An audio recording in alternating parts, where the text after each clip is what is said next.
ඔයත් A-level failed? පේරේ යන්න ආසද? Hello petals. ඔන්න අද මං හදන්නේ ඔයාලත් එක්ක මගේ පේරාදෙනී ජර්නි එක බෙදා ගන්න. ඔන්න ඉතින් ඔයාලට මම ගැන කිව්වොත් මම පේරාදෙනී ආර්ට් ෆැකල්ටි එකේ එඩියුකේෂනල් ඩිපාර්ට්මන්ට් එකේ තමයි ඉගෙන ගන්නේ 3 වෙනි වසර ශිෂ්‍යාවක් විදියට. මගේ පේරාදෙනී ගමන ගැන කිව්වොත් උසස් පෙළ කලා අංශයෙන් මං කරේ ජියෝග්‍රැෆි, BC සහ සිංහල කියන විෂයන් තුන. මම මාස 6කින් තමයි උසස් පෙළ විභාගය කරේ. කරලා මට ඒ සමර්ථ 3ක් තිබුණා. ඉතින් ඔයාලට දැන් ප්‍රශ්නයක් ඇති වෙනවා ඇති ඇයි මම මාස 6න් A level කරේ කියලා. මම මගේ A level වල පළවෙනි පාර විභාගයේ ලිව්වේ ගණිත අංශයෙන්. ඉතින් මම ගණිත අංශයෙන් විභාගය ලියලා ෆේල් වුණා.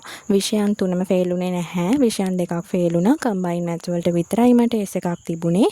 ඒ නිසා ඉතින් මම දෙපාරක් හිත ඉන්නේ නැතුව මට මේක ගැලපෙන්නේ නැති ශාස්ත්‍රයක් කියලා මම තේරුම් අරගෙන මම විෂය මාරු කරා.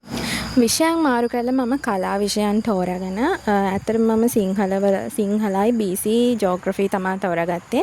BC ජියෝග්‍රැෆි කියන දෙකට මම ක්ලාස් ගියා. හැබැයි සිංහල වලට මට හරියටම ක්ලාස් එකක් අහුනේ නැහැ. ඒ නිසා මම පොත් ටික විතරක් හොයාගෙන පාඩම් කරන්න තීරණය කරා. ওই විදිහට පාඩම් කරලා මම මාස 6කින් විභාගය ලිව්වා. මට විෂයන් තුනටම ඒ සාමාර්ථ 3ක් ආවා. ඒ වගේම මට 1.7ක ඉසඩ් අගයක් ආවා. ඔන්න ඔය විදිහට තමයි මම පේරාදෙනියට සිලෙක්ට් වුණේ. ඉතින් දැන් මම 3 වෙනි වසර ශිෂ්‍යාවක් විදිහට පේරාදෙනිය ඉගෙන ගන්නවා. ඒ වගේම මම පේරාදෙනියේ තියෙන වැඩිම GP කලාපීඨයේ තියෙන වැඩිම GPA අගෙන් තෝරගන්න ඩිපාර්ට්මන්ට් එකේ තමයි ඉගෙන ගන්නේ. ඒ තමයි এডুকেෂන් ඩිපාර්ට්මන්ට් එකට. ඇත්තටම ඔයා පේරාදෙනියේ ඉන්න කෙනෙක් නම් ඔයා අනිවාර්යෙන් දන්නවා এডুকেෂන් ඩිපාර්ට්මන්ට් එකට එන්න කොච්චර ලොකු තරගයක් තියෙනවද කියන එක. ඉතින් මේ විදිහට තරඟ කරලා ජීවිතේ මං හිතන්නේ මේක තමයි ලැබිය යුතු ඉහළම ස්ථානය කියලා. හැබැයි මේ තමයි මට ලැබෙන්න ඕනේ හොඳම දේ කියන එක මම තදින්ම විශ්වාස කරන දෙයක්. ඉතින් ඒ නිසා ඔයාලත් මම වගේ පැරදි ගොඩනගෙන කෙනෙක් නම් මං ඔයාට කියන්නේත් බය වෙන්න එපා කිසි දෙයකට. Tamanට එන හැම දෙයකටම හරි ලස්සනට මුහුණ දෙන්න. අපි දන්නේ නැහැ මොන වගේ ප්‍රශ්න අපිට ඉස්සරහට එනවද කියලා. ඉතින් ඔයාටත් තියෙන්නේ මම වගේ ඒ ප්‍රශ්න වලට මුහුණ දීලා ප්‍රශ්න මගහරින්නේ නැතුව ඉස්සරහට යන එක. මම එදා විභාගයේ ෆේල් වෙච්ච වෙලේ මට ඉගෙන ගන්න බැහැ කියලා ජීවිතේ අතෑරී යන සමහර විට මම ආද රෙදි කඩේක වැඩ කරනවා වෙන්න පුළුවන්. ගාමන්ට් යනවා වෙන්න පුළුවන්. ඒව රැකියා. හැබැයි මම ඒව පහත් කරනව නෙමෙයි.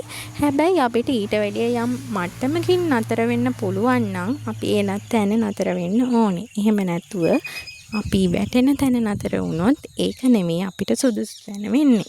වැල්වට අරන් කියන්න ඕනේ නෑනේ ළමයි. ඔන්න ඔය විදිහට තමයි මම F2යි S1 රිසල්ට් එක ඒ තුනක් කරේ.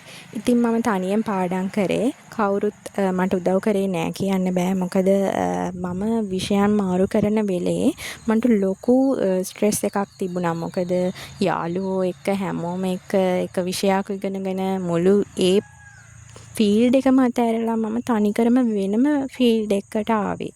මම ආසාවෙන් කරේ නැහැ. හැබැයි මගේ ආසාව නැති වුණාට මේක මට උරුම ෆීල්ඩ් එක නෙවෙයි නම් මම ඒක මාරු කරන්න බය වෙන්න ඕනේ නැහැ. ඉතින් ඔයත් මම වගේ කෙනෙක් නම් ඔයත් ඔයාගේ තැන ඔයාගේ අනාගතය වෙනුවෙන් මාරු කරන්න කොයිම වෙලාවකවත් බය වෙන්න එපා. ඉතින් මේ කතාවෙන් කතාව ඔයාලා දැක්කේ අපේ ෆැකල්ටියේ ඉඳන් හොස්ටල් එකට යන්න තියෙන ලස්සන පාර. ආයෙත් දවසක තවත් vlog එකකින් හමු වෙමු.